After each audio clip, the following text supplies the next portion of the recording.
You've been eating the wrong breakfast your entire life. Milk or cereal? Not wrong as in unhealthy. Wrong as in, you replaced the one food that literally kept your ancestors breathing for 10,000 years. And the wild part? Your body still craves it. Every single day. Let's go back. Way back. Around 20,000 years ago, during the last ice age, most of Europe and Central Asia was frozen solid. Forests had vanished. Rivers locked up. Herds of animals were thinning out. And yet, humans survived. Not just survived. They thrived in conditions that should have ended us completely. Archaeologists digging through sites in present-day Ukraine and Siberia kept finding the same thing over and over again. Not bones of giant mammoths. Not piles of berries or grain. Something much simpler. Fat. Specifically rendered animal fat. Processed, stored, and consumed in extraordinary quantities by our ancestors across multiple continents, across multiple eras. Researchers studying sites like Předmostí in the Czech Republic and Broken Mammoth in Alaska found evidence of systematic fat extraction going back over 15,000 years. These weren't random meals. This was a strategy. A survival strategy so effective it may be the single biggest reason you exist right now. But here's where it gets interesting. This wasn't just eating fat. Our ancestors had developed something closer to a technology. Here's what we assumed for a long time. Prehistoric humans were opportunistic eaters. They grabbed whatever was available, meat, roots, nuts, insects, and moved on. Survival of the hungriest. But the archaeological record tells a completely different story. At sites across Ice Age Eurasia, researchers found something called bone grease processing at industrial scale. Ancient humans weren't just eating animals. They were systematically cracking open every major bone, femurs, tibias, ribs, and boiling the marrow-rich fragments in water. The result? A dense, calorie-loaded liquid fat that could be consumed immediately or stored for weeks. This process has been documented in detail by researchers including Dr. Kristen Grayson, whose work on Paleolithic food processing shows that bone marrow extraction required significant planning, coordination, and tool use. This wasn't improvised.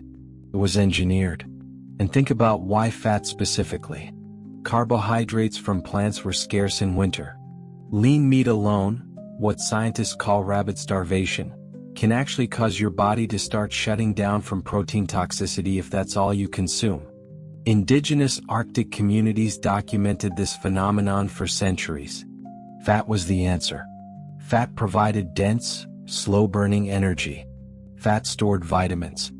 Fat kept core temperature stable in environments that could reach -40 degrees. This is exactly what you do when you put butter in your coffee, or reach for an avocado, or find yourself inexplicably craving cheese at 11 p.m. Your body still knows. But the truly fascinating part isn't the fat itself. A 2019 study published in the Journal of Human Evolution documented that prehistoric groups in Central Europe were selecting specific animals, not for their meat yield but for their fat yield. Horses and mammoths during autumn and early winter, when their fat reserves were at peak levels. This is seasonal nutritional planning. Pre-agricultural humans were tracking animal fat cycles the way a modern nutritionist tracks macros. They weren't surviving randomly. They were optimizing. The one meal that kept them alive wasn't a single food. It was a system, built around understanding exactly when, how, and from which source to extract the most energy-dense nutrition possible. Here's the reframe. For most of modern history we were told fat was the enemy. Governments published guidelines. Food pyramids were built. An entire industry rose up around removing fat from everything and replacing it with sugar. And chronic illness rates climbed alongside it. Meanwhile, the people who lived entirely off fat-rich animal foods like the Inuit of the Arctic Circle, showed virtually no evidence of the cardiovascular conditions those guidelines were designed to prevent. Researchers studying traditional Inuit populations in the 1970s documented this anomaly and were largely ignored for decades. Your ancestors spent 10,000 years building a metabolism perfectly calibrated around fat as a primary fuel source. And then, in about 50 years, we decided that was a mistake. So next time you instinctively reach for something rich and fatty when you're cold or exhausted or just deeply stressed, you're not being undisciplined. You're not failing your diet. You're being exactly what 200,000 years of human evolution built you to be. The real question is, if our ancestors had nutritional science this refined before they even had agriculture, what else did they understand that we've completely forgotten? That's not a small question. Because every decade, archaeology rewrites another chapter of what we thought we knew about prehistoric humans. They weren't primitive. They weren't stumbling through the dark, hoping to survive another winter.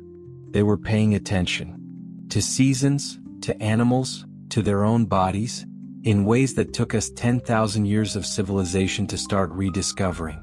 So here's what I want you to sit with. If a person living 20,000 years ago with no writing, no science, no agriculture, could engineer a nutritional system sophisticated enough to survive an ice age, what does that say about the kind of intelligence we've been carrying this whole time? If this made you see yourself a little differently, Stick Sapiens has more of these waiting for you. Subscribe, your ancient brain already knows it's worth it.